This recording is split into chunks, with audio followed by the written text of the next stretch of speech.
Oh? Who permitted you to come onto the stage? Now, I understand your admiration for my august self, but I must ask you to keep to the rules. All right. It is not my intent to reprimand you. There is no need to state your name. Just be off with you. Do not distract me from my performance.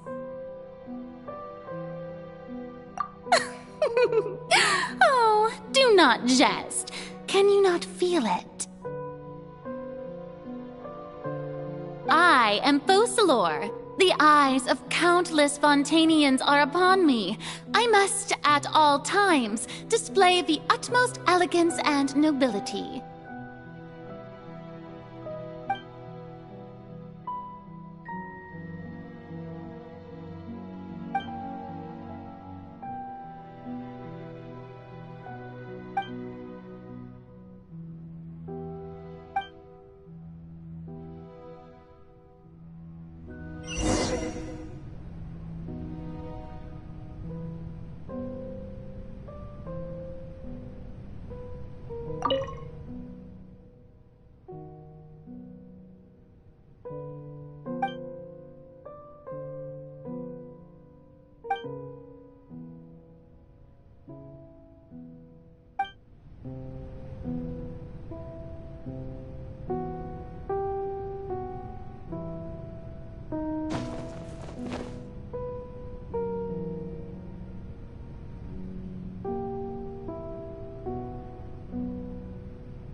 Dear audience, the performance is experiencing a technical difficulty, but worry not. The guards shall resolve it soon enough.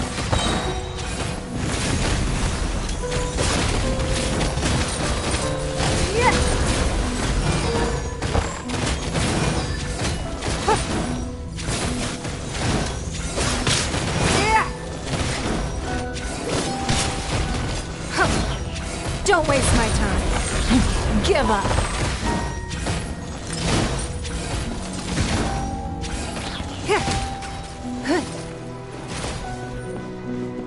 Hey, what gives? The audience is still watching me, you know. Guards! Wait, where are the guards? Guards! Yeah.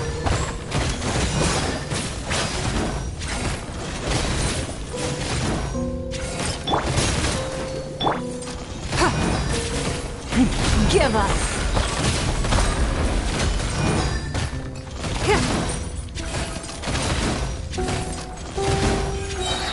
Submit. It's nothing.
Farina. Huh? Who's that? Who's calling me? Where are you? Be not nervous. Be not afraid. I am before you. Wait a moment. You're near me? How can this be?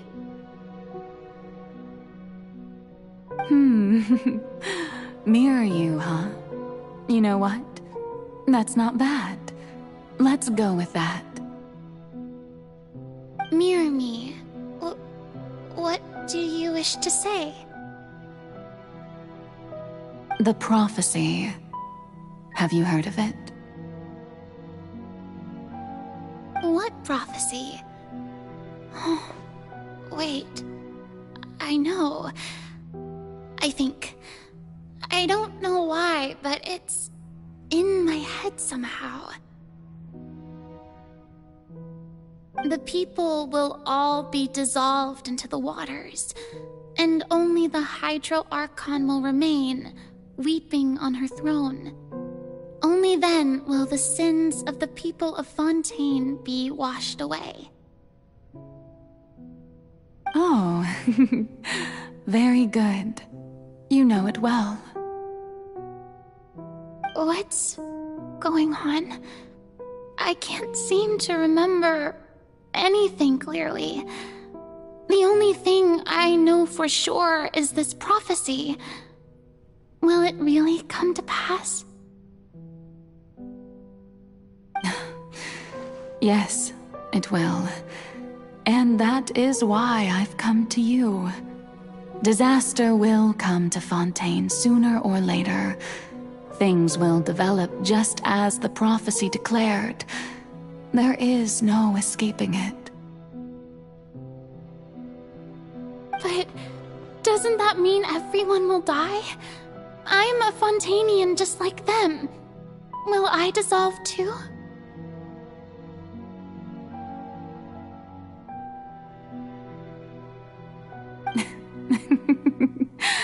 Oh, don't worry. Magical meetings exist in this world precisely to give people a chance to turn things around. It is the reason why you met me today.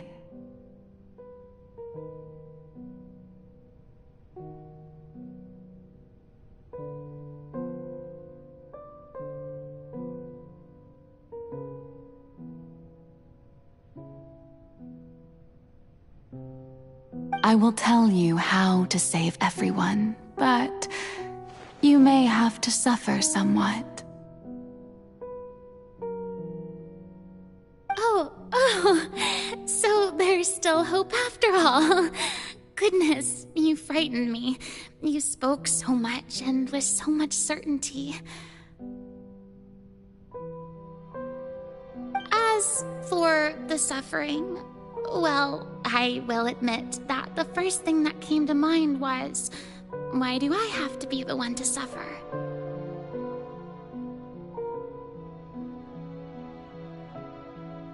But if the prophecy will come true, I'll also die anyway, right? So if I've already met you as my magical meeting in this world,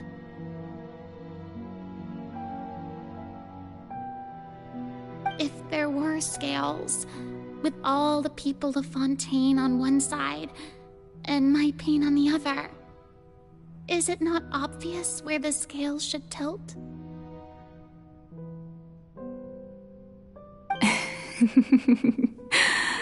You truly are the perfect human, my ideal.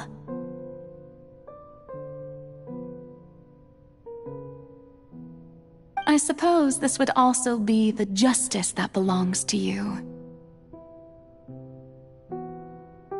Huh? Don't worry, it's nothing. Listen well. Fontaine has just lost its Hydro Archon.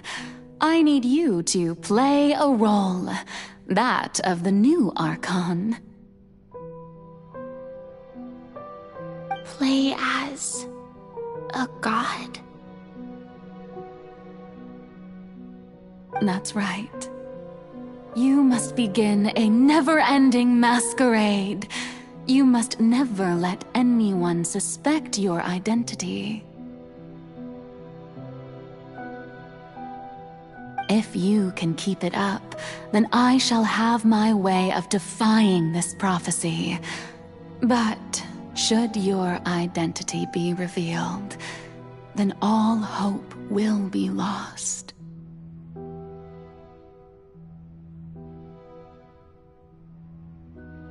But how will I do this?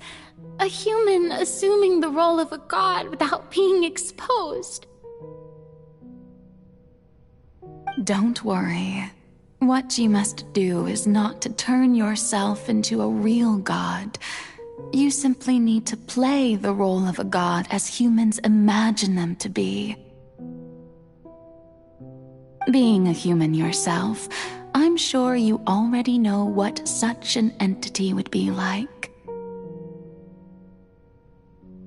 Remember, your true challenge will not be pursuing divinity, but contending against humanity. I'm still not sure I understand, but I'll try. I'll try to do this. So, how long am I going to have to play this role? To accomplish this mission, you will have to stay on the stage for many, many years. You will endure and not grow old until your task ends. But I promise you, all will eventually end in a magnificent and dramatic trial, and everyone will be saved. A trial, huh? How exciting. I'll be looking forward to it.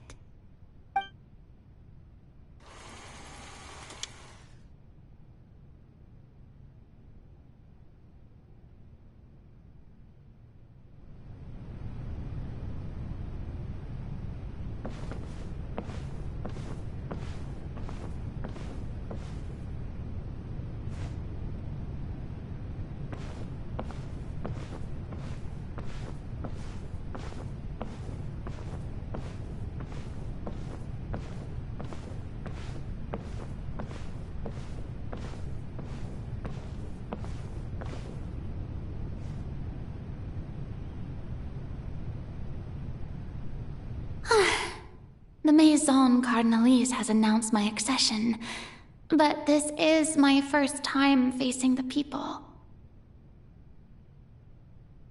What should I say to most appear like a god? To be honest, I still don't know. Perhaps I should first try to act natural. Ahem! Ladies and gentlemen, good evening, and welcome to the Opera Epiclese. I'm sure you've all heard about how I have taken on the role of Hydro Archon. Indeed, I am Verena de Fontaine, your new Archon. In truth, I know little about becoming a nation's new god, but it will be my honor to guide you all. As the god Focalor, the god of justice, I shall do all within my power to lead you into an age of fairness and justice. Once again, thank you all for coming. If you should have any questions or suggestions, please send them to the Maison Cardinalise. The future of Fontaine will require us to work together, after all. This should do it. I thought I might stammer, but thankfully, I was able to convey my thoughts just fine. Okay, and next. That's the new Hydro Archon. Is this some kind of joke by the Maison? I would have thought that a being that surpasses humanity would be a bit more assertive. Hey, did you hear that? She even told us to send her suggestions there at the end. Shouldn't gods be all-powerful? She's being so modest. What's the difference between her and an ordinary person, then? If you ask me, perhaps the succession didn't actually happen. She might just be a Maison-backed puppet. Wait, what's going on? Why is everyone suspecting me of being a fake? Oh, this is bad. If I get exposed here, there'll be no saving the people from the prophecy. Right. Mirmi said that I just need to play the role of a god as humans imagine them to be. Calm down, Farina. Think. What do the people want?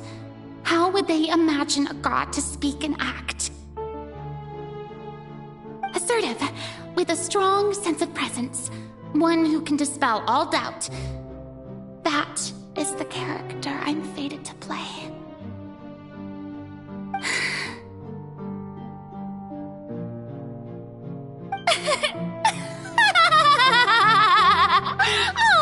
Oh, very good, my people.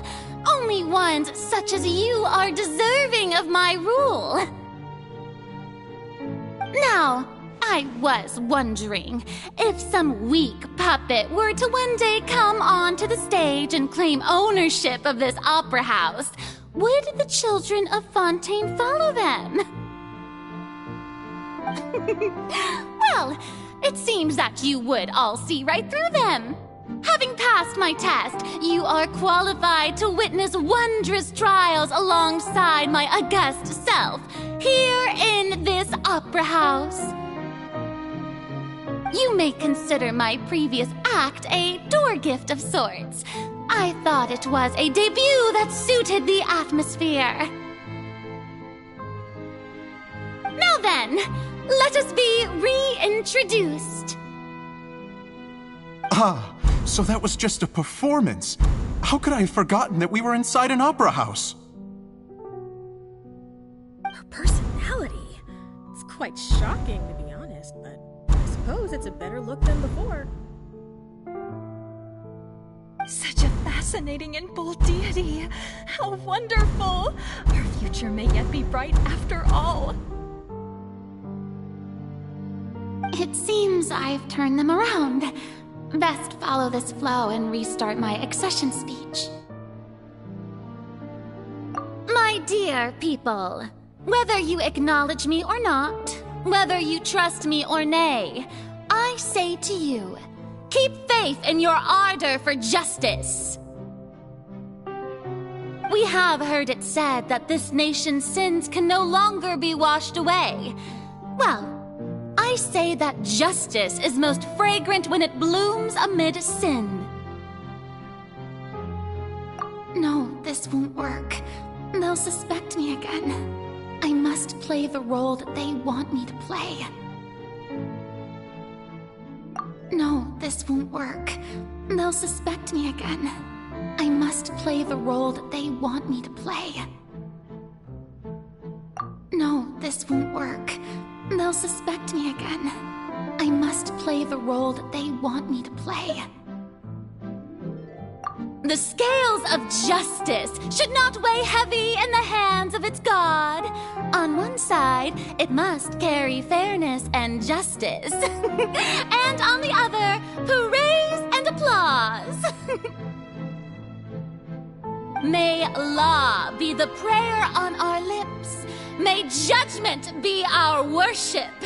Let us light the fires and drink to the future of Fontaine! No, this won't work. They'll suspect me again. I must play the role that they want. There is no trouble in this world that justice cannot solve. All that is needed is for you, my people, to believe in it, heart and soul. So long as I, the Archon Focalor, stand within the Opera Epiclese, so long as I stand before the Oratrice, I shall even judge the gods of this world!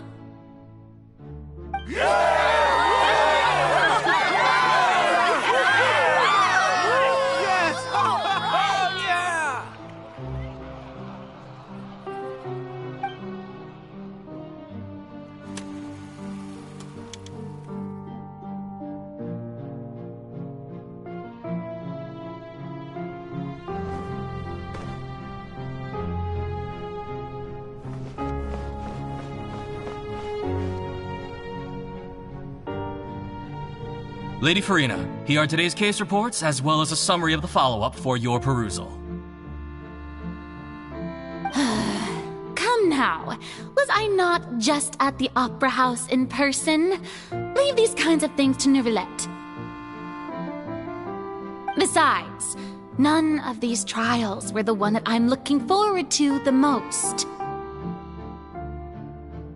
If I may be so impertinent, what kind of trial are you truly looking forward to? A magnificent, dramatic, and wondrous trial. A trial to end all things. How could you hope to understand? That's true. I fear I lack the ability to grasp your divine thought, Lady Archon. No need for fright, and do not take what I said before too seriously. Go now, do your duties.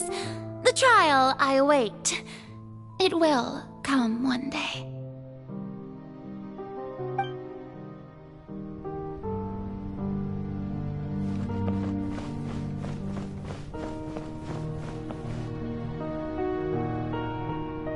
Lady Farina, I don't know what to say. Thank you for agreeing to see me. No need to thank me. Or rather, thank your own sense of perseverance instead. Long have you stood in line to meet me, have you not?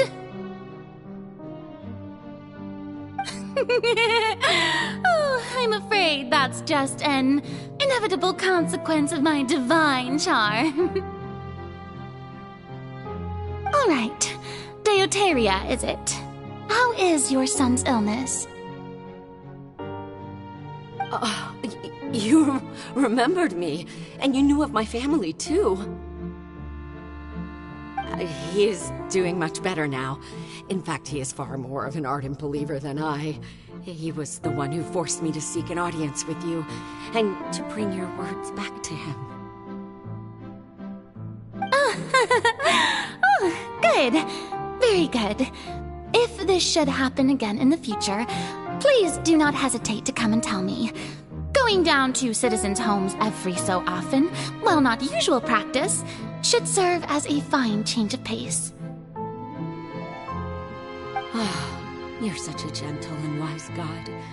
Thank you once again, on behalf of my son.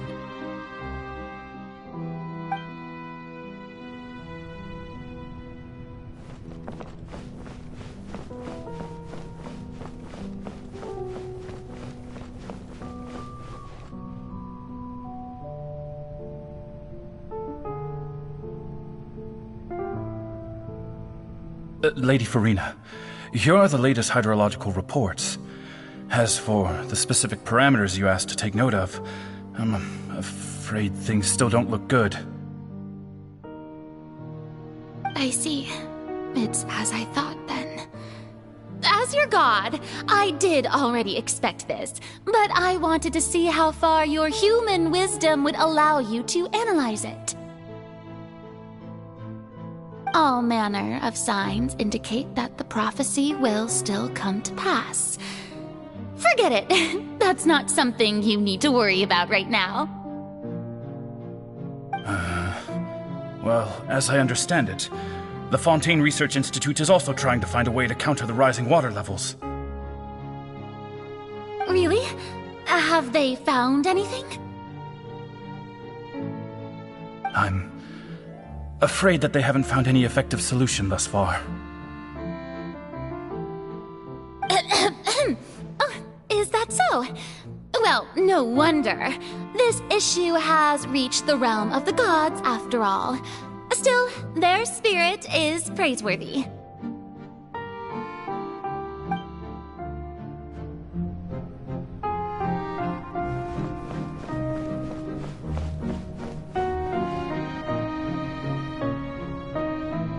The day is finally over.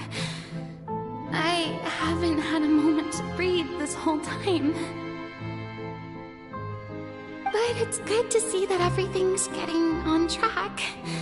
There are no longer any voices of suspicion. Maybe this is fine.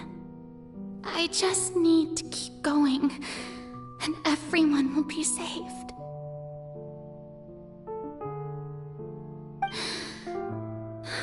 Alright, Farina, don't think too hard about this. You need rest. Tomorrow's a new day.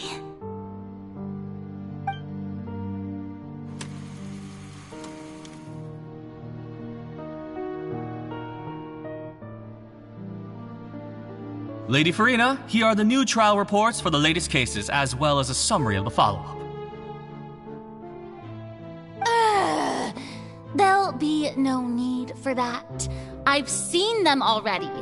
There's no need to go back over scenes I've witnessed in person before.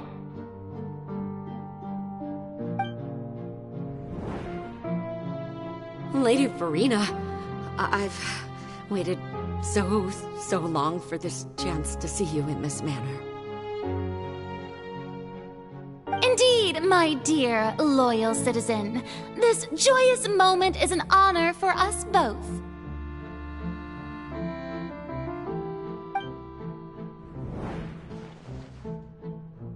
Lady Farina, we're detecting significant hydrological anomalies near Poisson. Understood. Keep monitoring. Keep me informed should anything come up at the Institute.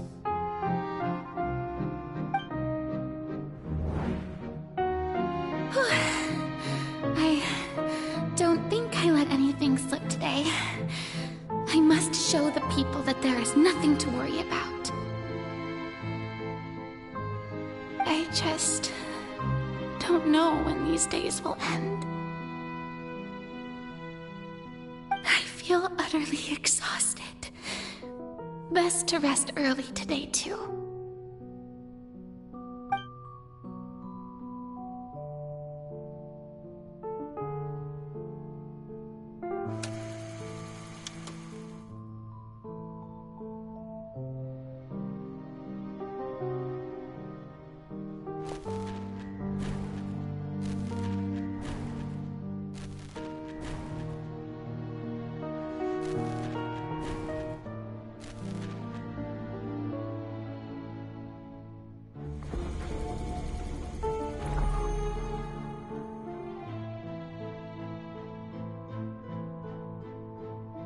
Lady Farina, it's like a dream being able to speak with you up close like this. I've heard that the first member of our family who was honored to receive an audience with you was Madame Dioteria, almost 20 generations ago.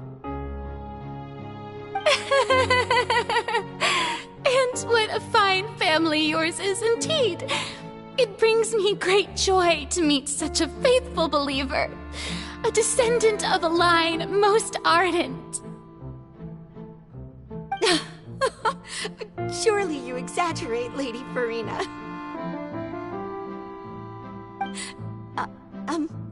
My lady?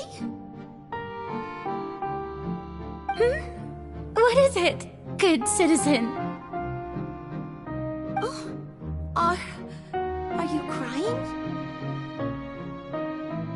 Oh, really now? I didn't even notice. This must be the overflow of hydro from my person. Well, can't quite help being the god whose dominion is the waters, can I? No wonder. No wonder. A manifestation of your power, then. Oh, Archon, I am honored to have witnessed it. Honored indeed.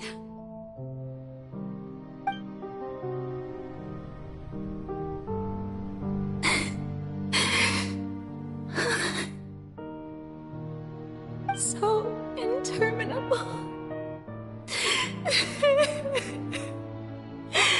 So lonely. Just how much longer? Hundreds of years must have passed by now. Perhaps the show must go on for hundreds more. I never imagined that it would hurt so much. Have I reached my limit? No. Perhaps I reached it long ago. Today I didn't even notice my own tears.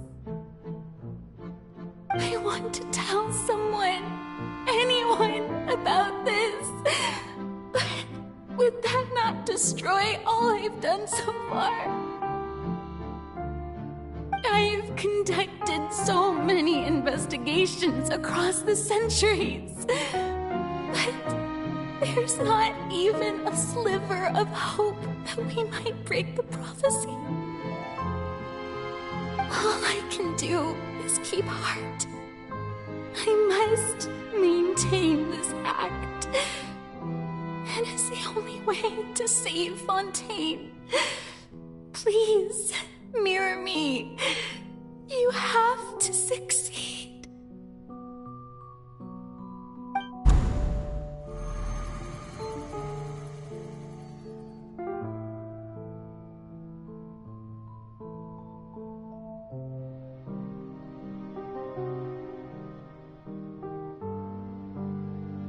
Farina, you don't have to shoulder this burden alone. Although I don't know what you might be keeping from everyone, your people are more than willing to share your burden with you.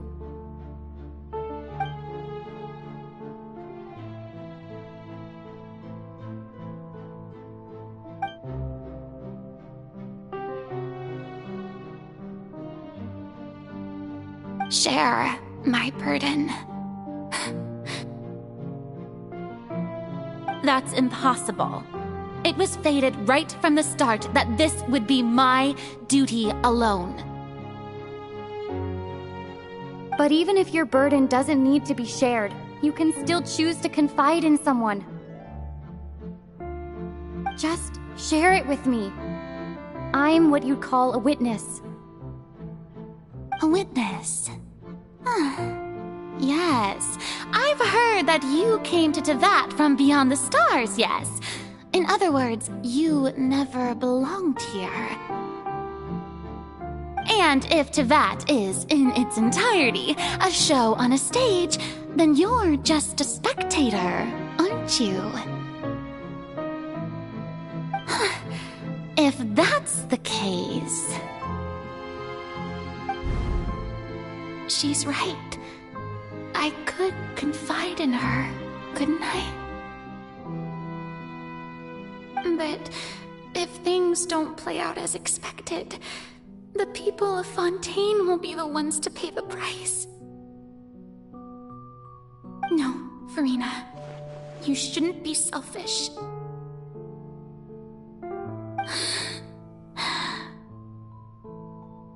But what if it's really all right? Farina, you've worked so hard for so long. Surely it would be okay to put yourself first for once. Just this once. Is it such an outrageous thing to do anyway? To find someone in whom you can confide your frustrations and sorrows? Surely it could not hurt. If you let this opportunity slip through your fingers, it might never come by again. Think about it. long and hard.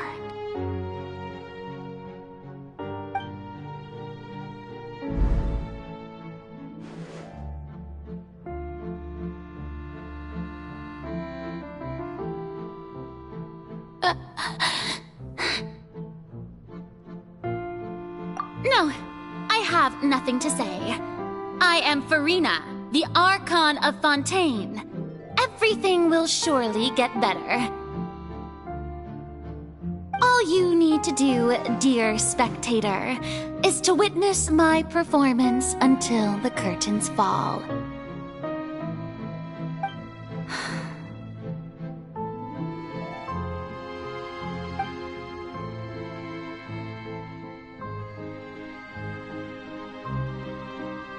Fine.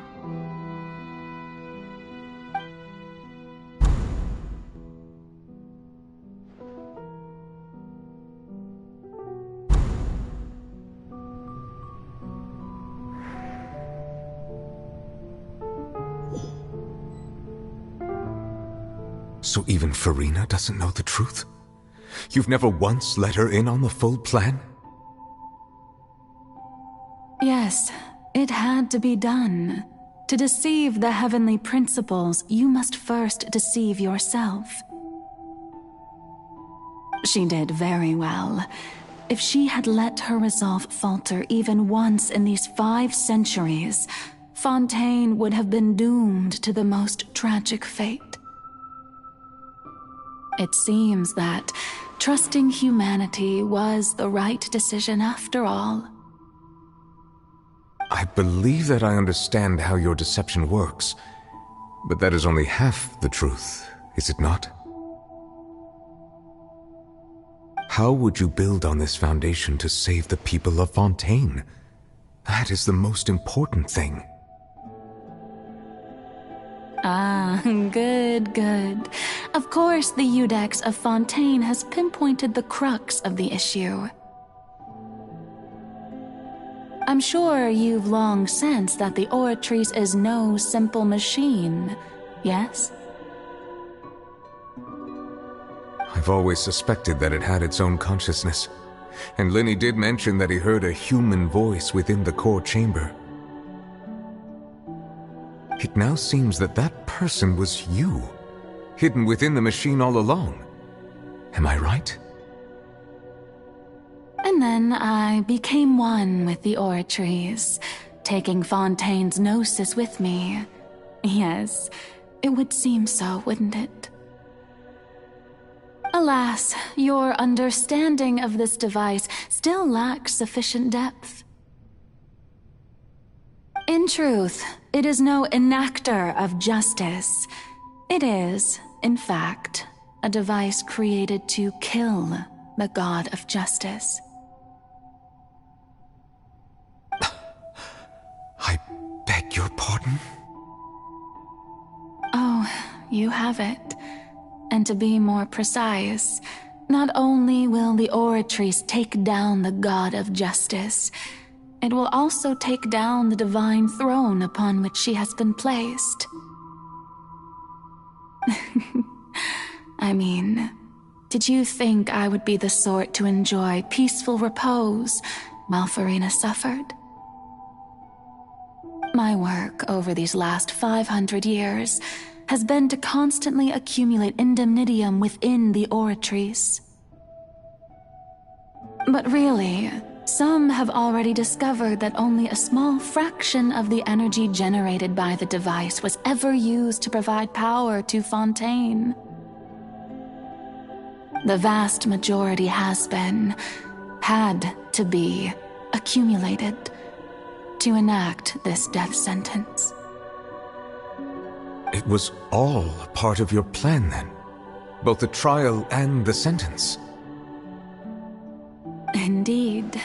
This power, accrued over 5 centuries, could have sustained Fontainians for millennia had it only been used for that purpose. Almost all of it has now been stored within the Oratrice. But only power of this magnitude could hope to destroy the Hydro Archon's divine throne. shaking the rules established by Celestia, and breaking through the institution that is the Seven. So the Oratrice's call for death was for neither Farina nor Focalor, but for the Hydro Archon. The destruction of that divine throne. If I do not misunderstand your intent, you must be... returning what's rightfully yours to you, of course. In other words, this was all done to return the authority of the Hydro Archon to the Hydro Dragon of this planet. But...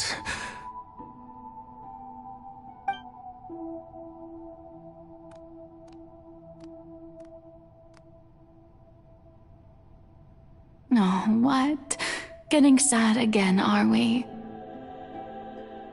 The authority of the ancient dragons shall soon be yours once more, O Hydro Dragon Sovereign. And this is the face you make. all you've done throughout the years is just so you can sacrifice yourself at the very end. I've never quite seen it that way, you know. Even now, I'm quite pleased at how well my deception worked.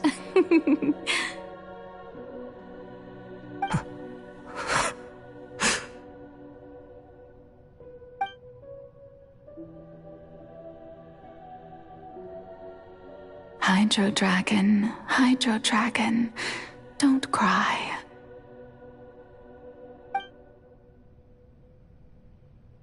I must say, had it been within my rights, I would have loved to judge the heavenly principles themselves.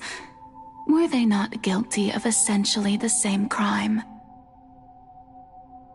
Egeria stole the power of the primordial sea, and the heavenly principles stole the power you ancient dragons possessed. I, for my part, am the god of justice. And is it not just that your original powers should be returned to you? Speaking of justice, I have always believed that justice lies in the process of pursuing human existence itself. So, if the theft of the primordial sea's might was Fontaine's original sin, then, leaving matters of procedural right and wrong aside, the descent of the Fontainians as humans and their right to exist in this world would be Fontaine's original justice. In other words, existence was Egeria's justice, and to me, justice is the continuation of that existence. Defying the prophecy and ensuring that Fontaine's people shall live on, that should be the justice enthroned over all others. At this point, we, whether it be myself or all other Fontainians, have shouldered the burden of this sin for far too long. Iudex Nervillet, the highest judge in our land, when you regain your full power as an elemental sovereign, what verdict shall you pass upon us? So when I was invited to the court of Fontaine to serve as Iudex, I see now that that was your idea too. At last, I now understand the true purpose behind this position. In the beginning, I was uninterested in human existence. But these 5 centuries of living alongside them have gradually brought about mutual understanding between us. And I have even attempted to feel as they feel. You are a devious one, Focalor. Things being as they are, surely you know that I could never declare them to be guilty.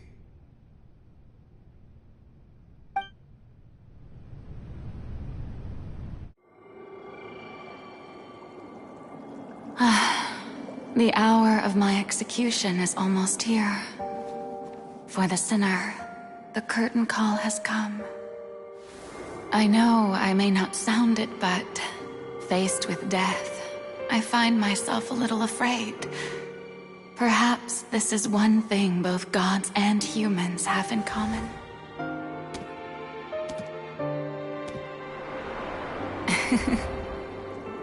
Farewell, Nervalette. I hope you've enjoyed the part you played these 500 years.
Iudex Nervalette, hereby declare,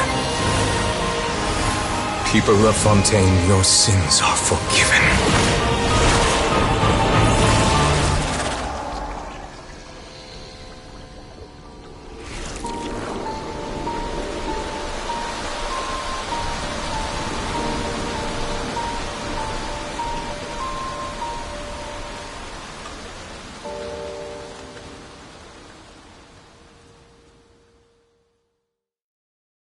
Sure, I'll play you in a...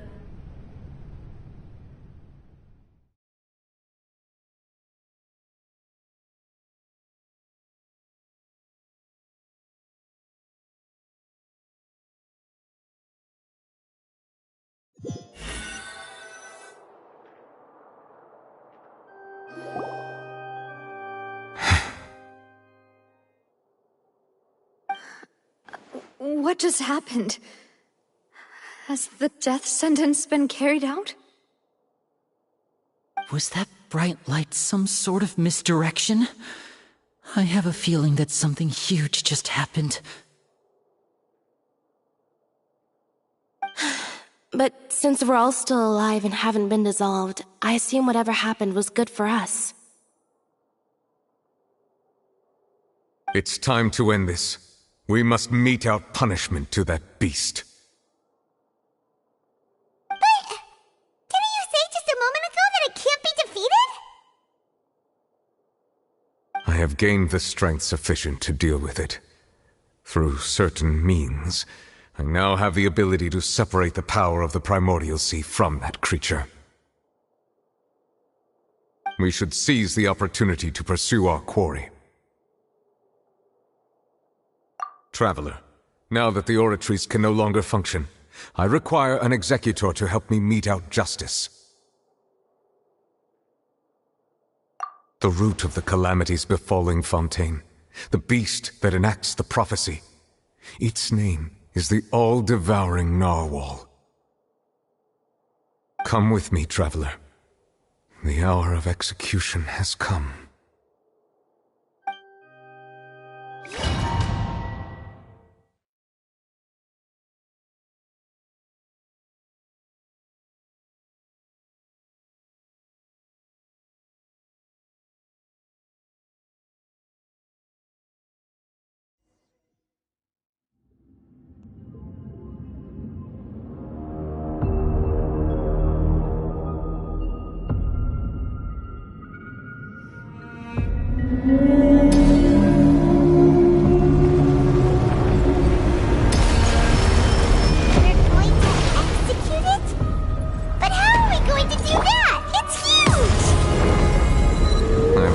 done my best to see the power I see from the whale. Considering the size of the beast, I cannot reach the power source. Unless we can find a way to attack it from within. Shall share a part of the ancient dragon's power with you. Shall look for an opening together.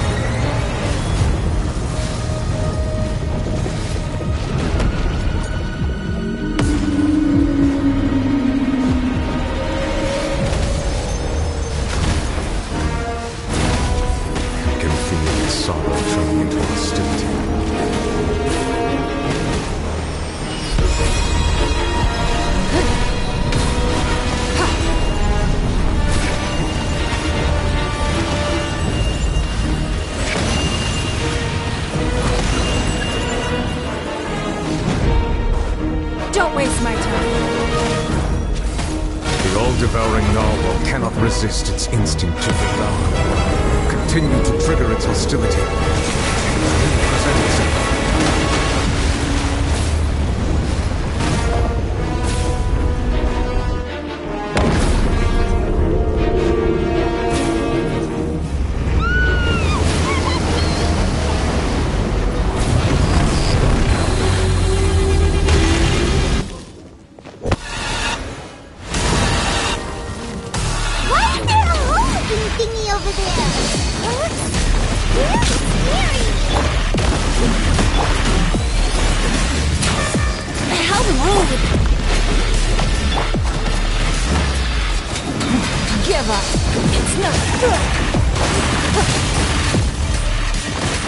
I have granted you my protection. Do not fear. Seize the moment and use my power to suppress its truth from within.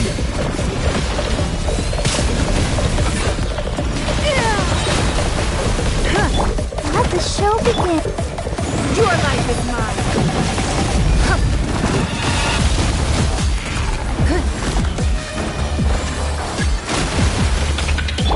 Here we go.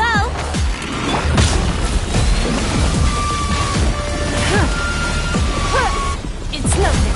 Don't waste my time.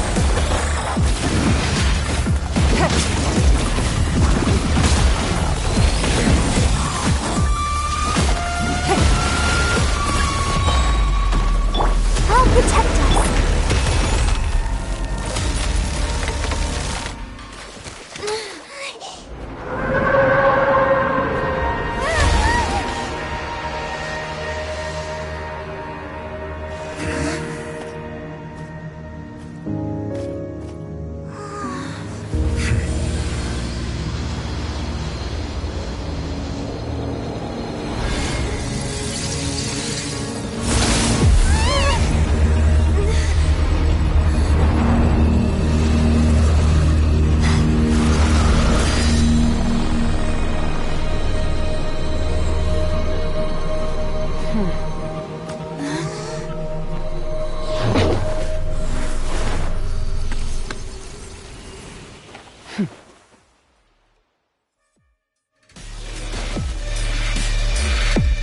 Thanks for helping with the cleanup. It should have been my job, but... oh well. It was just supposed to be a short private training session for me.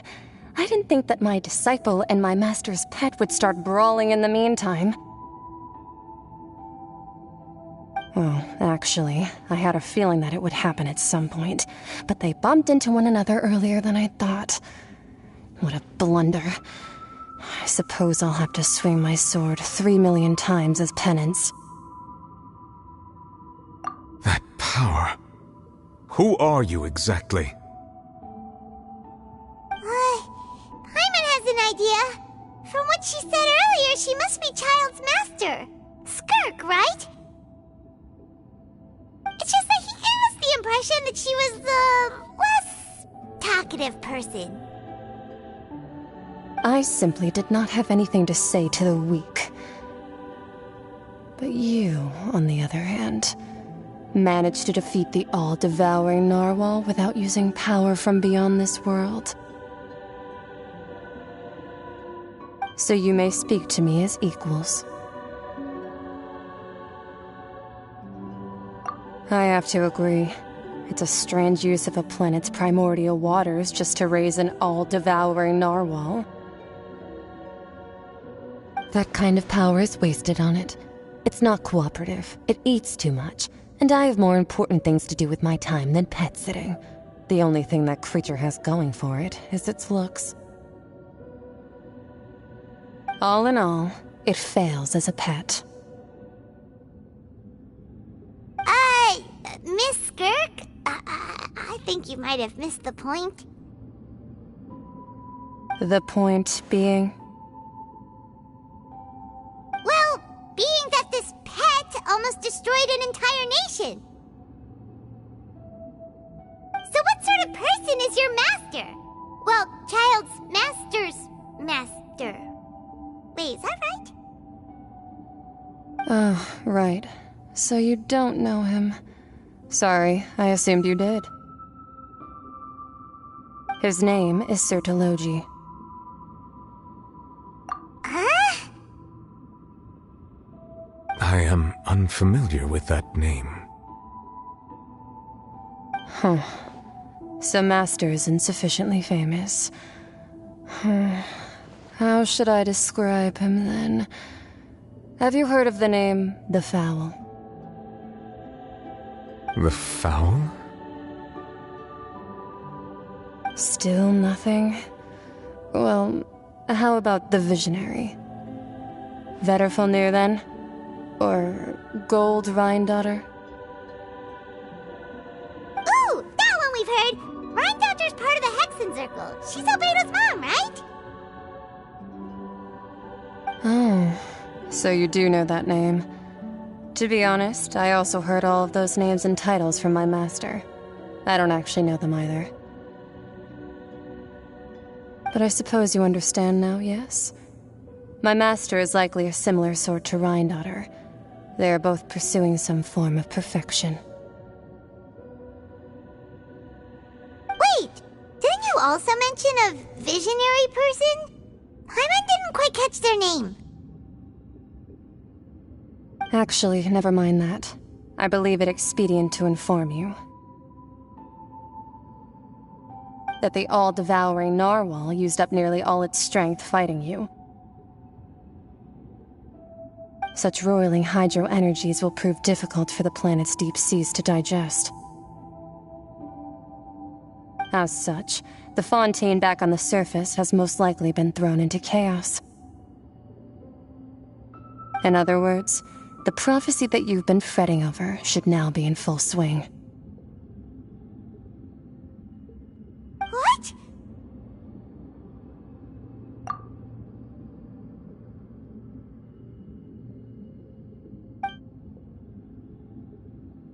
Not to worry.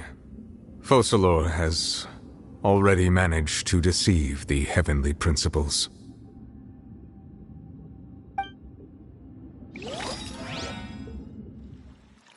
In the end, the people will all be dissolved into the waters, and only Farina will remain, weeping on her throne.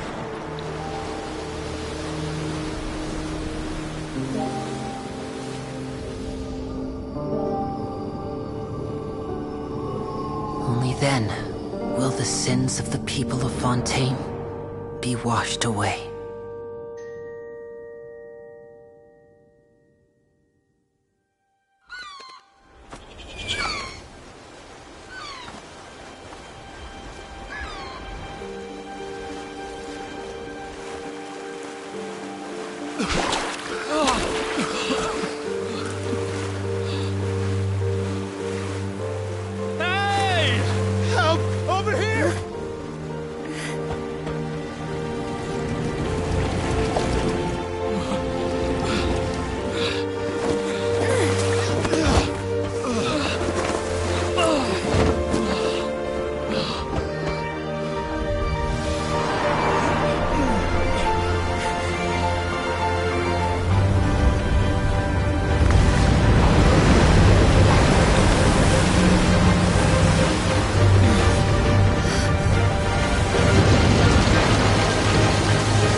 Initiate emergency rescue!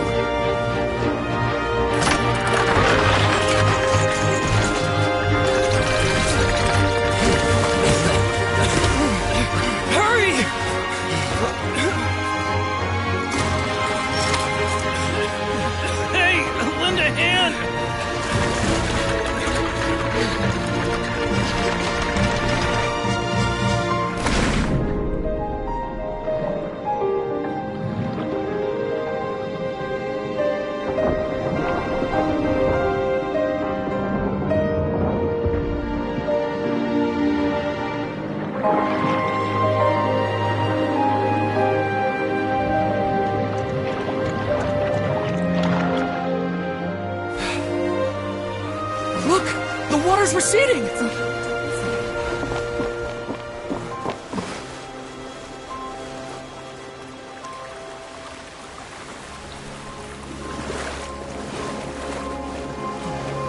a miracle! Water's receding. We didn't dissolve. The prophecy was wrong. The prophecy was wrong!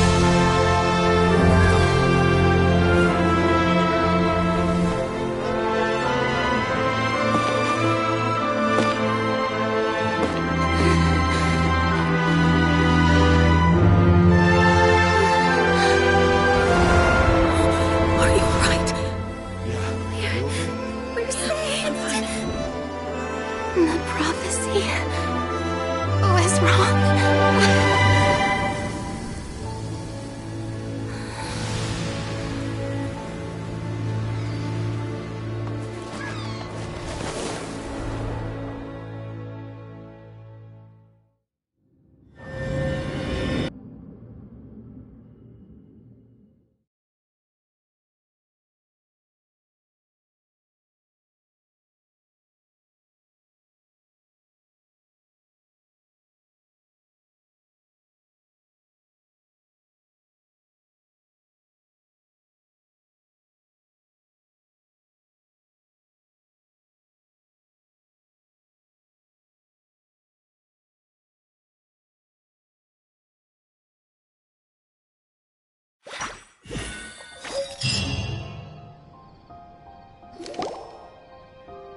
The soil renewed.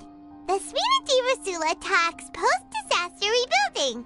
I recently visited Poisson to meet with Miss Navia, spokesperson of the Spina di Rosula, and we spoke about Poisson's present and future.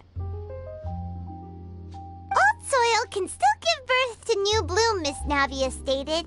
Hope is like seeing a small cookie when you're starving late at night. You just need a little of it. Skyship Winglet, lunar brain of the Fontaine Research Institute.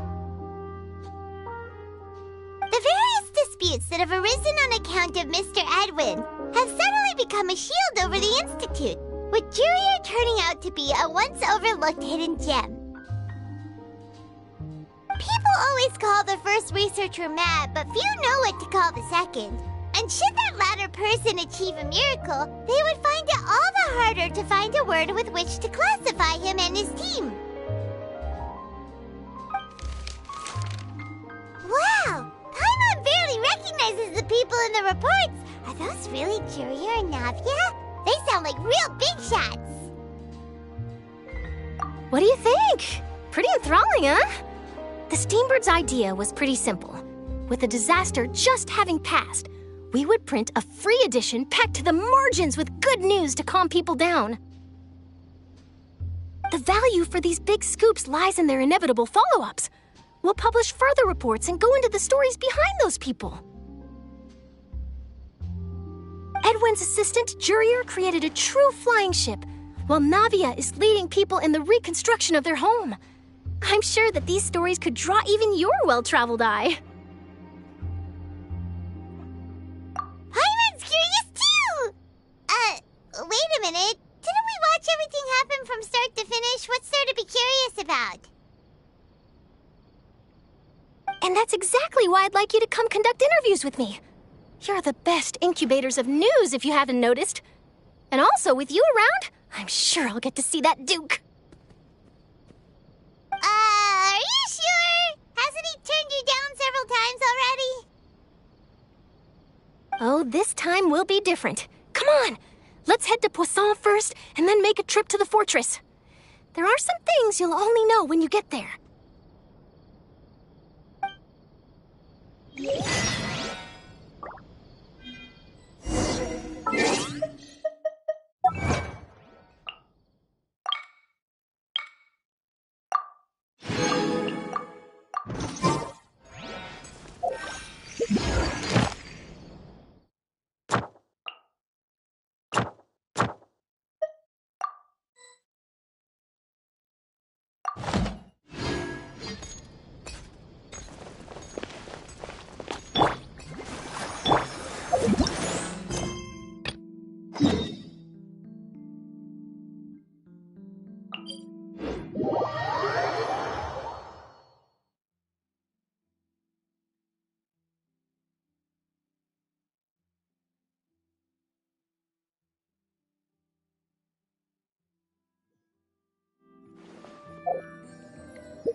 Oh, it's you. What brings you all here? Hey, we're just having a look around. I'm here to update myself on how things are going here. Oh, the Fatui are here too! Let me introduce you. This is Mr. Garunt Snezhevich. He represented the Knave in sending us a large amount of supplies, and is helping with our work. Our residents are hard at work as well. Thanks to everyone, work is progressing nicely. We've lost a lot of people, but we're moving forward. That will have to be enough. Hello, Miss Charlotte. I'm a big fan of yours.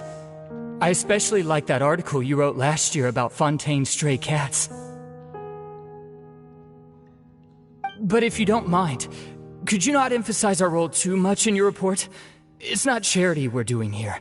We just happen to share the same interests as the Spina. I get where you're coming from. I'll keep it as simple as possible. Or would you be willing to feature as friendly neighbors? That would be fine. Thanks!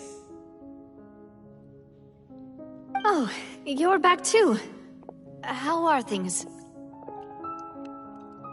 We finished laying down the construction materials. It'll be another hour before the workers are able to go over there. Huh? You're here too, Clorinde? Well, her reputation's greatly risen after that whole duel business with Miss Farina. So she's here in Poisson to wait out the heat. All right. She really came here to help me out. There's too much to consider in the reconstruction of Poisson. The Spina has need of more decision-makers. And, well, I do already happen to be connected to Mr. Callis. Oh, wait just a moment. Do you mind me asking a few questions? You know, about how you felt before the duel, about what it was like facing down a god. There's lots of exciting material there, I bet. Forget it. I'm sure you can find a better theme than that, Miss Charlotte. I see you're the same as always. Couldn't you do me a favor, for Navia's sake? Well, if we're talking about doing things for my sake, you might as well just take a few more photos of me. Or of the Traveler. It's better than wasting time persuading Clorinde, at any rate. Of course I will. I'm not gonna let her off that easy. All right, then everyone who wants to be in the photo, gather up.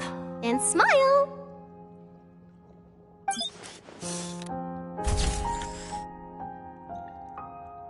How did it go? Was it a good shot? Did Paimon look cute in it?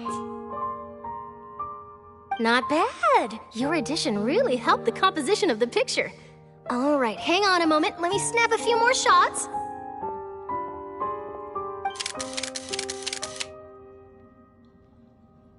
All right, that should do it. I'll be back here later anyway, so let's call it a day.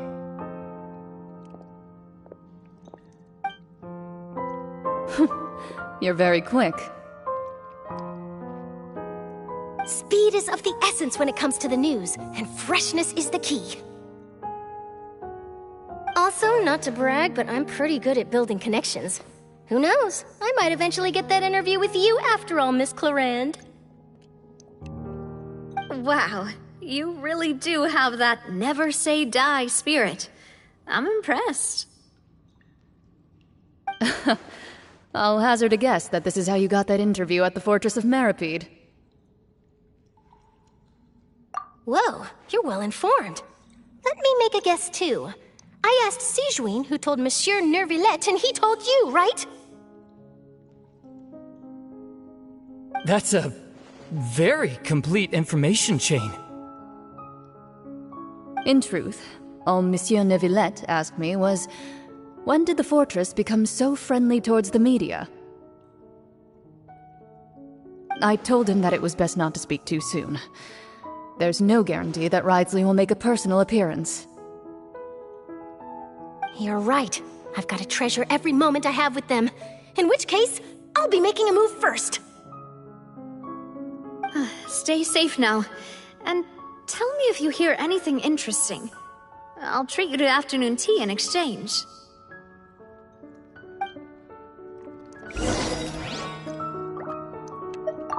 You seem curious about the fortress. Of course. That Risley. I still remember going down to the fortress to grill him for information on my father's case. Boy, did he take me for a ride. Without telling me anything, of course.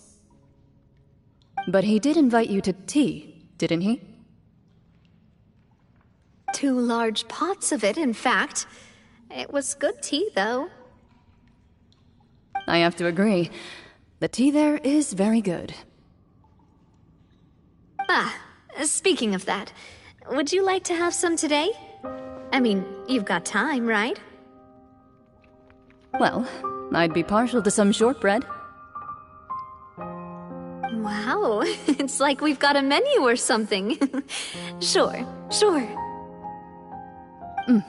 Good. What flavor of biscuits would you like, Mr. Snezhevich? Me? I'm fine with anything. But I would prefer chocolate, should you have it. All right. Leave it to me. I'll go over the newly arrived supplies with you later, Mr. Snezhevich. We should be able to finish the preparatory work today.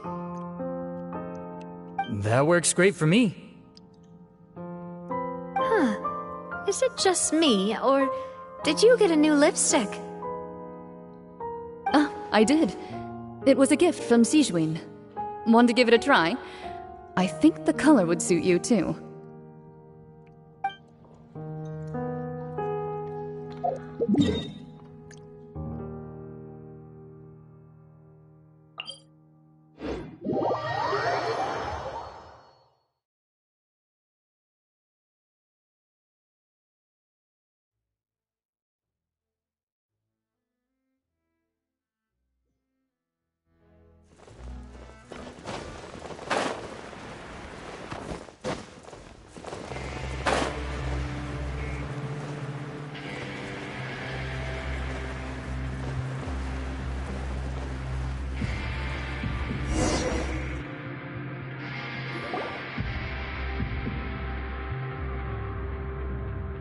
Wow, guess we're here again, huh?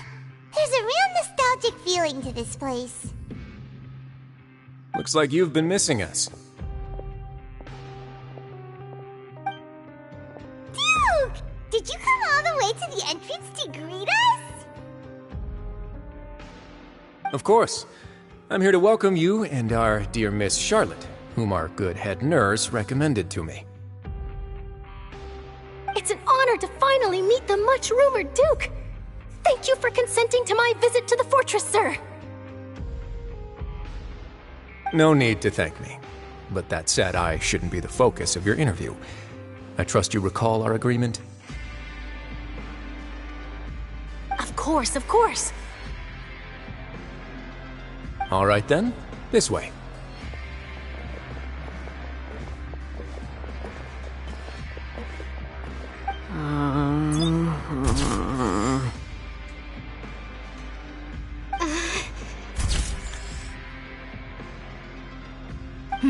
Hey, no need to be so nervous. I've already taken all the photos we need. Miss Charlotte, do these pictures really need to be published on the cover of the Steambird? It would seem that Miss Lorvine doesn't want her face to appear beside that of Mr. Jurier, hmm? Sir, please don't say things like that. But it looks like dear Mr. Jurier denies it. Might this interview be very important to you, then? No, I just... This is my first time being interviewed, and I'm very thankful to the Steambird for... Now, I might not look it, but I actually did meet Mr. Edwin once. And I'll be honest, I enjoyed chatting with you more. You've definitely got more of that genius vibe going on. The boat that brought about a miracle, the ark that saved the people. Why, you recreated a myth back there, like an emissary of legend. if I might ask, where's that flying ship now? Ha! Looks like Charlotte's trying to get herself another exclusive scoop. I have to apologize, but that ship is presently in the bowels of our factory. I'm afraid it won't be easy for you to get a shot of it. Really? Well, then in that case, could I have an interview with you to make up for that loss?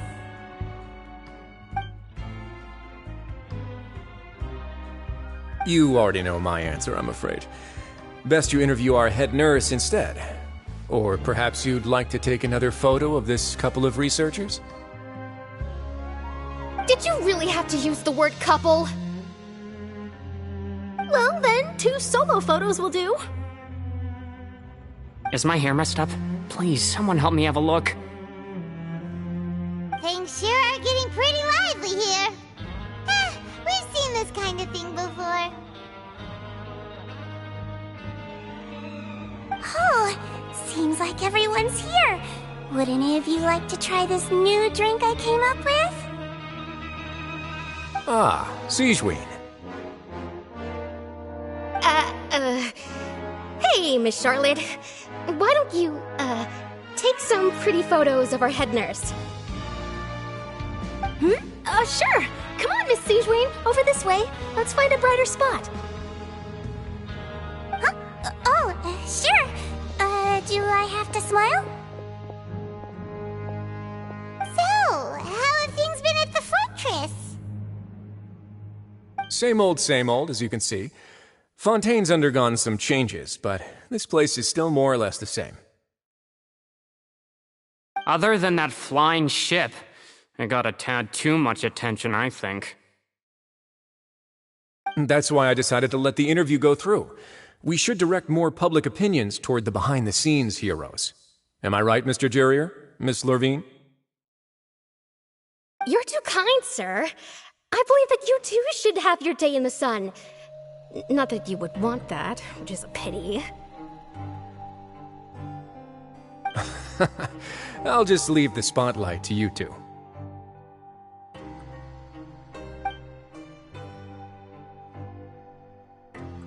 I see. Lots of things happened that day, huh?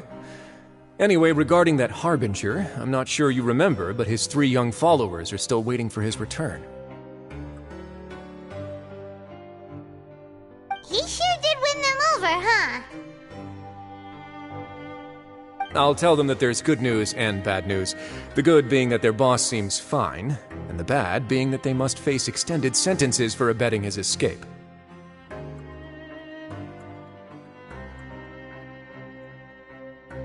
Oh, actually, what about you? Are things gonna change for you too? What change can there be? The fortress will keep chugging along, and so will my duties. As to what Miss Farina's departure will mean for the nation, and if our laws and governance will be transformed, we'll leave those to the folks in the overworld. Hey everyone, the photo shoot's done.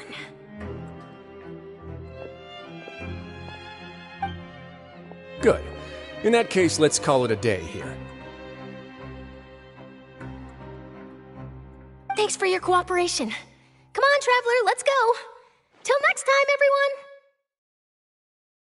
There'll be a next time? Maybe. Who knows? I might write a story about the underwater factory next time. Until then. All right. Last stop, the docks. Oh, you know, I'd love to see you in one of Charlotte's photo shoots one day. Is that really necessary? Our line of work doesn't really require much photographing. It's precisely because we don't need the picture that they'll have value as keepsakes. You don't really look all that opposed to the idea, you know. Maybe I'm just happy that I managed to once again avoid the spotlight. I think this interview went well either way. Yes, you successfully kept prying eyes away by using Mr. Jurier and Miss Lurvine as shields. Very good.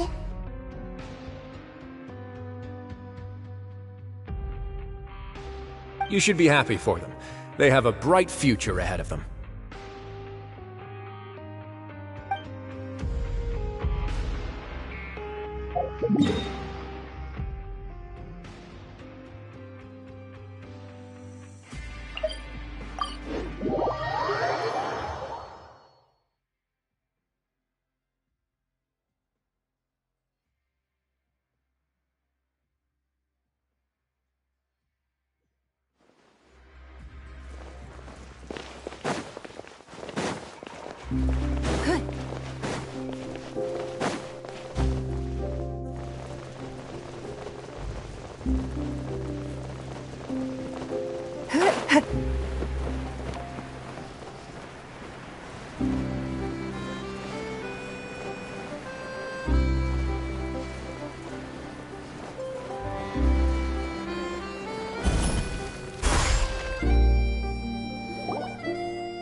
Navia mentioned that she stayed in touch with Linny and the others after working together. Apparently, they've been at the docks distributing these strange pockets the whole time since. Traveler, Paimon. Ah, and Miss Charlotte, too.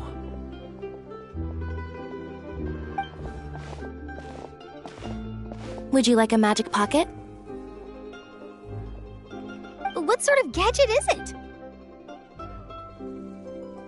It's a wondrous bag that can be used to carry many things. The water level has returned to normal, but if you see any of your things floating around, you can use this to carry them. Or you could trick a friend into doing it for you. Trick a friend? I wonder which of my friends would fall for that.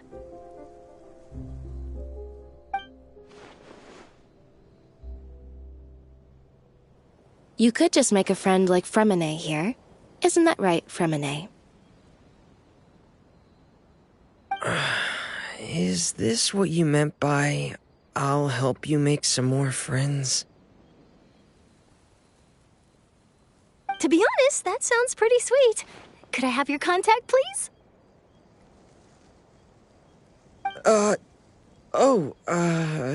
Sure. Please, write down my address. You sure are working hard to help Fremine socialize. He was the one who proposed doing this. He even wants to assist in our magic shows. Yes, I was planning to first introduce Pear as an assistant, and later Fremine himself. In the future, I think we can leave underwater escape magic to him too. That said, would anyone want to see a diver escape underwater? Oh, it'll work out. Every journey begins with the first step. He'll become a part of our show eventually. Lynette, could you come over? Miss Charlotte says she wants to take a picture of us. Got it. My, that Charlotte is rather perceptive. She got rid of everyone the moment she realized I had something to say to you. So, how have things been, Traveler? Father says that you did a great deal during the latest events. She's very grateful for your contributions to Fontaine. That's all right. We were more than happy to help. So, what's she doing now? Oh, I guess you haven't heard. Well... After Lady Farina left, Father and Monsieur Neuvillette opened negotiations, during which he gave Fontaine's gnosis to her as a diplomatic gift. A diplomatic gift? A gnosis?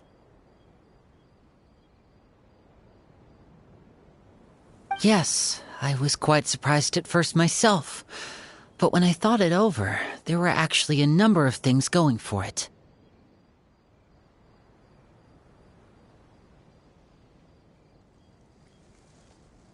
It could have been done as an apology for the incident with Lord Child, or as thanks for his help in tying the all-devouring narwhal down. Furthermore, Father did also lend significant aid to Fontaine and Poisson. Well, that's true, but this is a gnosis we're talking about. Doesn't this seem a bit irresponsible? I would agree, but I've also heard that it seems that Monsieur Neuvillette has had a significant change of heart regarding the matter.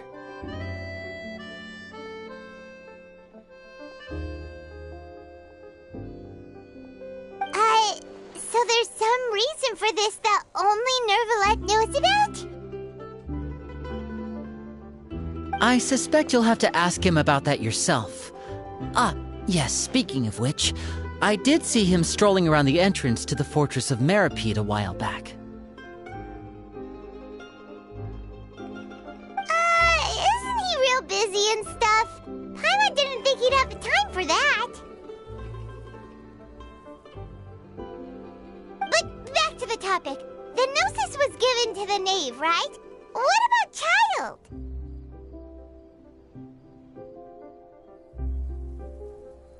They say that he's returned to Snezhnaya to recover from his wounds. I hear that the recent disaster really did a number on his health.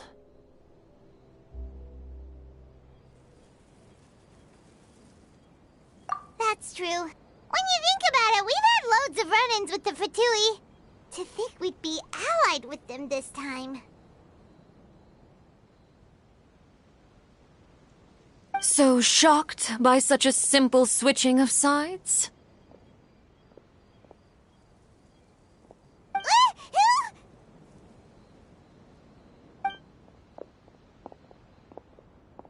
Father! Well, well, what do you know? Come to the docks to see how my children are doing and meet the traveler by chance. Please do not pay my accomplishments in Fontaine too much mind. I would have done them regardless. Are you going to take the gnosis back to Snezhnaya? That is our duty as harbingers, yes. Don't be too preoccupied with sides. The goal of the Fatui concerns not a single place or person, but the entire world. With such a grand goal in mind, it is inevitable that we must wear many masks. Switching my masks is something I've always done.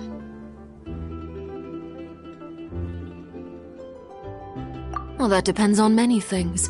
No one truly knows what the future holds. What good is honesty if you can't rely on it forever?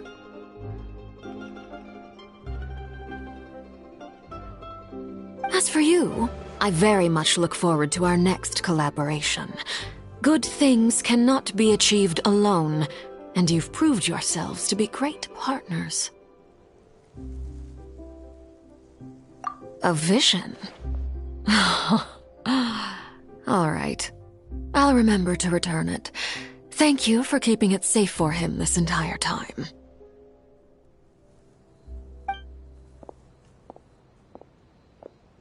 And that's a wrap for me. Huh? You're...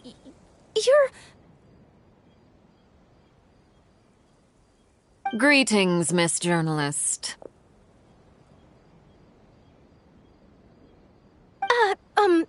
Hello.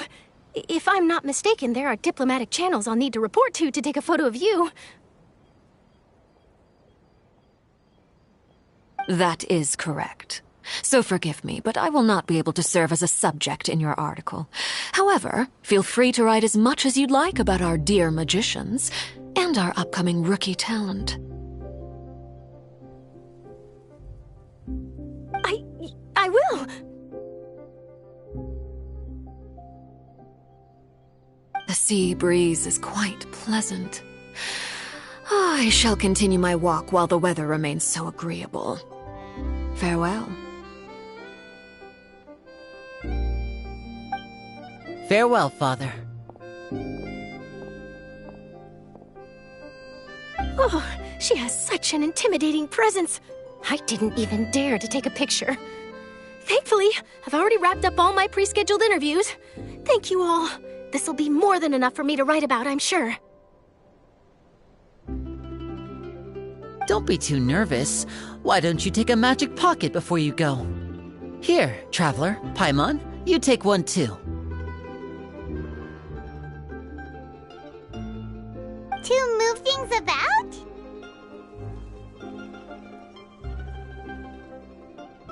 That's right. Funny.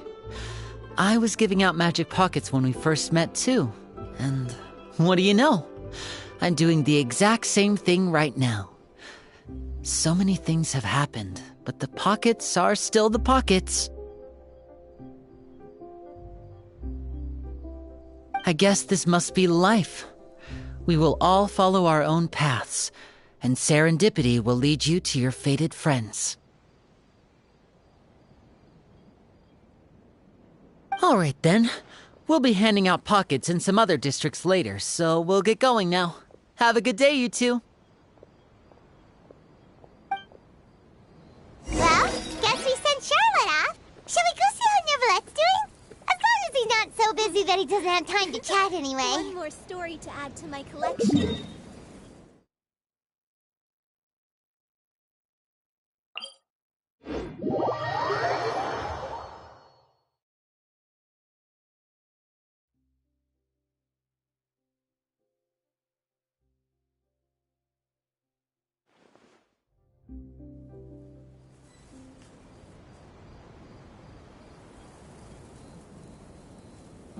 In a trade war, the perfect hunter leaves no trace.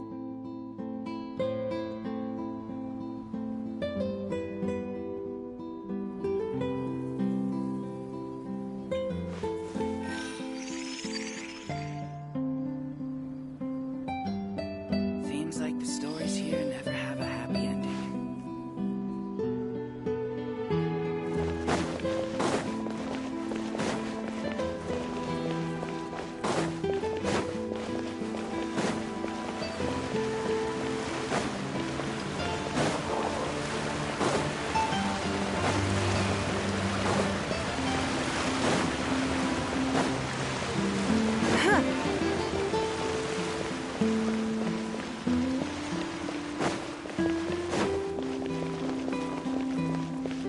The entrance to the fortress!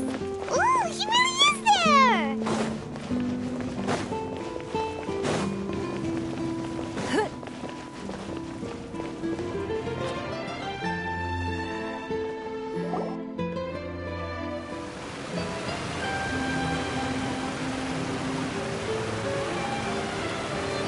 So, you really are here, Neuvlet! Kinda didn't think you were going to have free time this hour of the day. Really? Oh, I suppose you must have met Mr. Linney. He took the time to greet me earlier when he passed this way. In any case, you came at a good time. I was just considering reaching out to you to set up a meeting, so I may explain some things that I haven't had the time to before.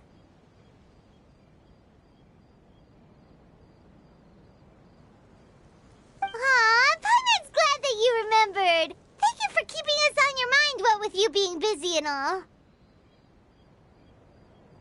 Alright, let's have it then. How was Fontaine actually saved? The whole business is still quite the mystery to us.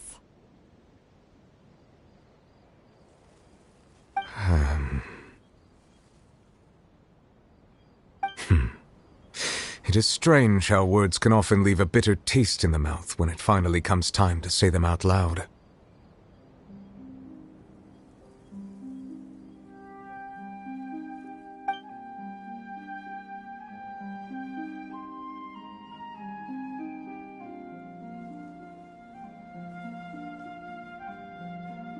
Whoa. So that's what happened? Focalor destroyed the divine throne of the Hydro Archon and restored your power to you, transforming you into a fully fledged elemental dragon sovereign! But Paimon still doesn't quite get what you did to save the Fontanians from dissolving. For me, the authority of the ancient dragons refers to absolute control over the hydro element. Fontanians were incomplete humans born of Egeria's use of the power of the primordial sea, with constitutions similar to that of mimics.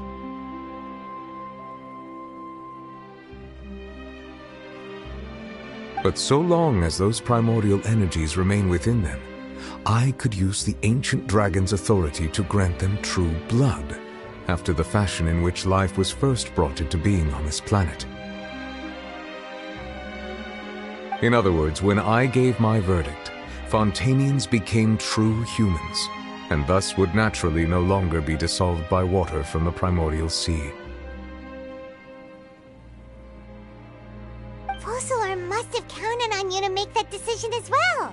Your verdict was the key to making the prophecy appear to have come true while saving everyone. Yeah, and in a manner of speaking, Fossilor finally managed to fulfill the original Hydro Archon's wish to turn Oceanids into real people too!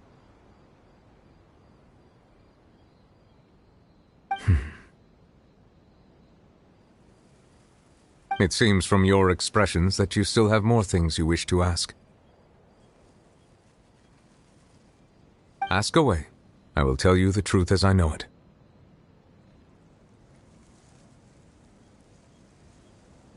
I have investigated his case along many avenues, and I have learned that he once fell into an unknown chasm when he was young. There, by chance, he awakened the all-devouring narwhal. But whether it be by sentiment or reason, that should not have been enough to consider him the root cause of the disaster. At most, he would have had tangential liability. As for the judgment passed by the Oratrice during the trial, whether it was due to that liability by association, or Fossilor deliberately using him to buy time for us on the assumption that he would be able to hold the creature off, I cannot say. Guess Fossilor had Fontanians in mind the whole time. In the end, it was thanks to her that they finally became real humans. Hang on a second. Paimon suddenly got another question. Back when Fontanians hadn't yet become real humans, were the children they had also transformed Oceanids? Life has always flowed like water. Do you recall how Fontanians would often come to the Fountain of Lucine to pray for children? Yeah, Lynette said the fountain is where all the waters in Fontaine converge. In truth, even those couples did not know that such prayers were no mere custom, but instead a form of ritual.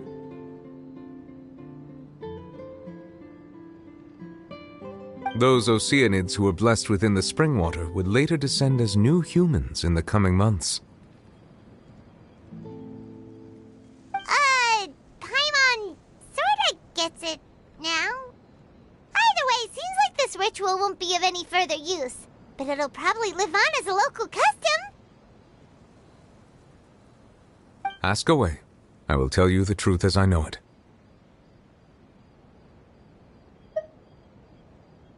Yeah, about that. Risley said Farina has already left. What's that all about? Ah, Lady Farina. The people are only aware that her death sentence has not been carried out. She abdicated the post of Hydro Archon and left affairs related to that title to me, before leaving the Opera House. I related Fossilor's words to her faithfully and completely. After hearing them, she seemed neither saddened nor comforted. She simply said that she was tired and needed to rest. Having said that, she then packed her things and moved out of the Opera House, not unlike how an ordinary person might. But she's still got a place to stay, right? You need not worry. I will make arrangements to ensure that she will not want for food, clothing, board, or travel. In truth, I am somewhat happy for her. The wear and tear on her spirit will, of course, take time to heal. But now that she no longer has to play the role of Focalor the Hydro Archon, she can finally lay down her burdens and lead a normal life. What about you then? What are your plans now that you've regained your full powers as the Hydro Dragon? After Focalor passed on, the Oratrice also ceased to function. This matter will directly affect our trials. After much careful consideration, I've decided to take over its role in our courts. From now on, I shall hear cases and pass verdicts by myself. Looks like you're still considering stuff from the perspective of the Udex, huh? As an elemental dragon, there are indeed many things that I must do. But this power and this duty, in a manner of speaking, you could say that both were granted to me. As such, before I attend to my other responsibilities, I must first and foremost continue to serve Fontaine as its highest judge. The duty of the Hydro Sovereign and the duty of the Udex shall coexist within my person. Additionally, the Hydro Archon's departure has brought about another problem, which is that the Opera House shall no longer produce indemnitium. That's true. That power was derived from the people's faith in the Hydro Archon, wasn't it? Wait, but the various mechs and machines in the city are all still okay. Where are they getting their energy from? As I am now, I have full command over New Musia, and it can serve as a complete substitute. Another reason why I cannot quite leave Fontaine immediately. Wow. This ancient dragon's authority stuff is really quite useful, huh? Ask away. I will tell you the truth as I know it. Oh, that's right! They say you've given it to the knave as a diplomatic gift or something! Leaving aside their intentionality, the two Fatui Harbingers have indeed done much for us during this crisis. Their sole remaining goal in Fontaine, at least at this point, would seem to be the Gnosis. The Oratrice has ceased to function. The Hydro Archon's divine throne is now no more, and I do not need the Gnosis's power. As such, it has lost all meaning for Fontaine. If the Fatui have impure designs, then we might as well accede to their request now, and avoid unnecessary conflict. What complicated considerations! Paimon thought you were just giving it to them out of gratitude to the knave and as an apology to Child. Ask away. I will tell you the truth as I know it. You will soon be heading to Natlan, I presume? I'm afraid that I have little talent as a travel guide, so all I can do is tell you what I know about that land. As far as I'm aware, Natlan can be said to be a nation of dragons. A nation of dragons? You mean like you? No, I suspect that I would not find myself welcome there. Unlike ancient dragons such as myself, the dragons of Natlan have undergone long years of development and evolution. Large numbers of them have entered a form of coexistence with humanity. Natlan is also the nation of war. War ravages those lands like an undying flame. There is one other piece of information I got incidentally from my negotiations with the knave that I believe may be useful to you. The harbinger known as the Captain has thrown his hat into the endless ring of war. The Captain. Sounds like a real tough customer. Seriously, everywhere you look, there's a Fatui Harbinger doing their thing. I suggest that you fully prepare yourself before going to Natlan. In the meantime, Fontaine's doors will always be open to you. Ask away. I will tell you the truth as I know it. Hang on a sec. Paimon's still got a question about the Gnosis. When we spoke to Linny earlier, he mentioned that your attitude towards giving away the Gnosis had clearly changed. We guessed that there might be some reason for it that only you were aware of. No wonder the House of the Hearth is the Fatui's intelligence division. They are certainly sharp. So regarding this specific issue, I was just getting ready to share something with you. What is it? In truth, I exchanged some further words with that lady named Skirk after sending you two back to the surface. It went something like this.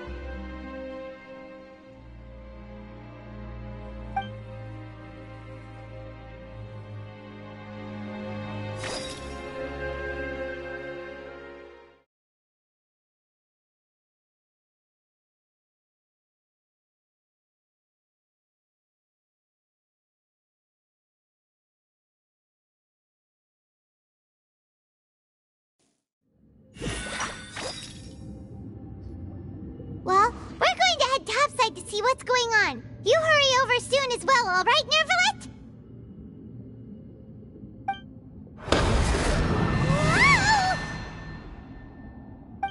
What next? The all-devouring narwhal isn't here, so I'm no longer getting any interference. I can finally catch the scent of your power, what it's made of. It is the authority of the planet's primordial dragons, but with something very similar to a god's curse mixed in. It's quite a novel blend. I'm sure I've encountered something like this before. What was it again? I do not know what you speak of.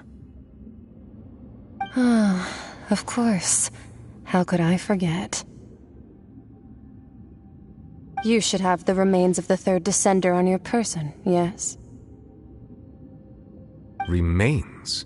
I've never heard of any such thing.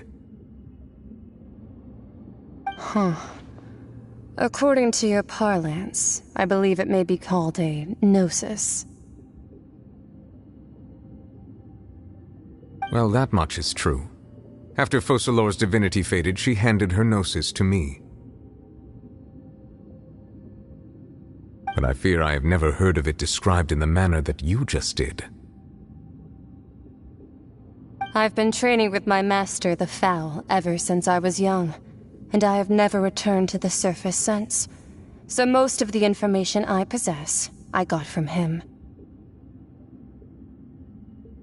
It is only natural for those who are greater than humanity to possess a different sort of common sense, which is why there are so many problems in our attempts to communicate with humans. Regardless, you should probably get rid of objects of misfortune to prevent any disasters from befalling you. To live in itself is a blessing, but once a person dies, the bonds he once had with this world shall all turn to curses. What do you mean by that?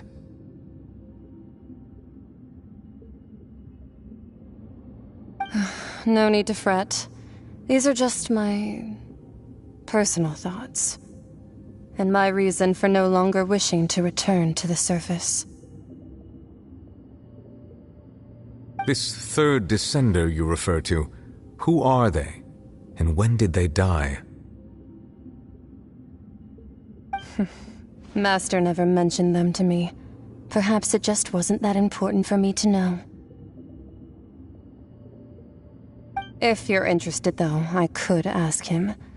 I'll be sure to pass the answer on to you next time. Next time? You believe we will meet again? I do. Wait. I have a disciple of my own, don't I? He can be the messenger then.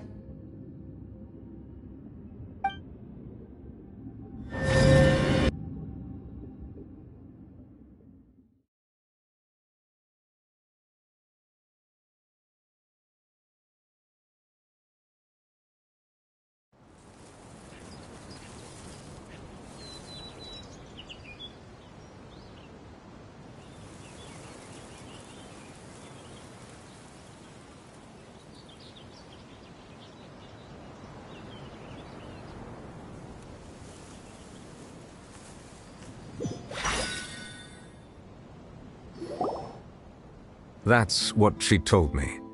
Whether it would prove useful or not, I wanted to pass that information on to you. The remains of the third Descender? So that's what the no-seas actually are. Paimon just thought they looked like chess pieces. How could they be a person's remains? All the same, assuming that there was no misunderstanding or special metaphor at play, that is what she meant to say. And she said that it would bring misfortune and that you should check it, which is why you gave it to the Fatui. If she speaks the truth, then I would simply be putting Fontaine at unnecessary risk by keeping it here.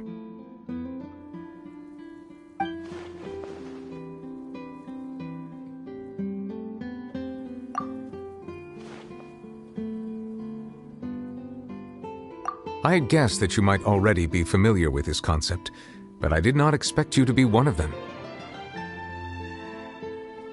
That means that the no-seas, which are exceedingly element-compatible and can even enhance elemental abilities, do indeed come from the third Descender. I wonder, does your body also possess similar properties?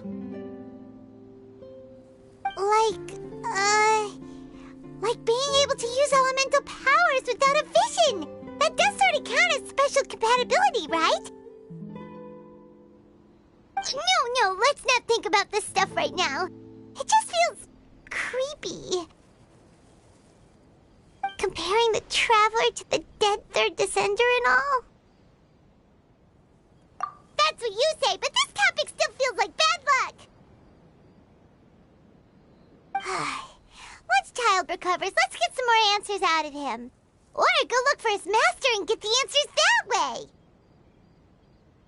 I too believe it unwise to make too many blind guesses when information is lacking. The same is true of being at court. All right. Whatever the case, it seems like the crisis here in Fontaine's over for now. Yes. All of Focalors' efforts were for this moment as well. But she sacrificed herself in the end as a god, and she suffered through all those years as a human. Was that really what she wanted? I suppose that would be the mystery of a god's will. I suspect not.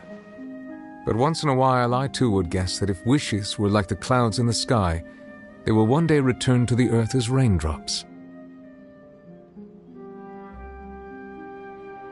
Life flows like water, and rain is the final answer. The water levels may sometimes tilt one way or another, but the rain falls fairly upon all. And what ultimately is the difference between the rains that fall upon all of us?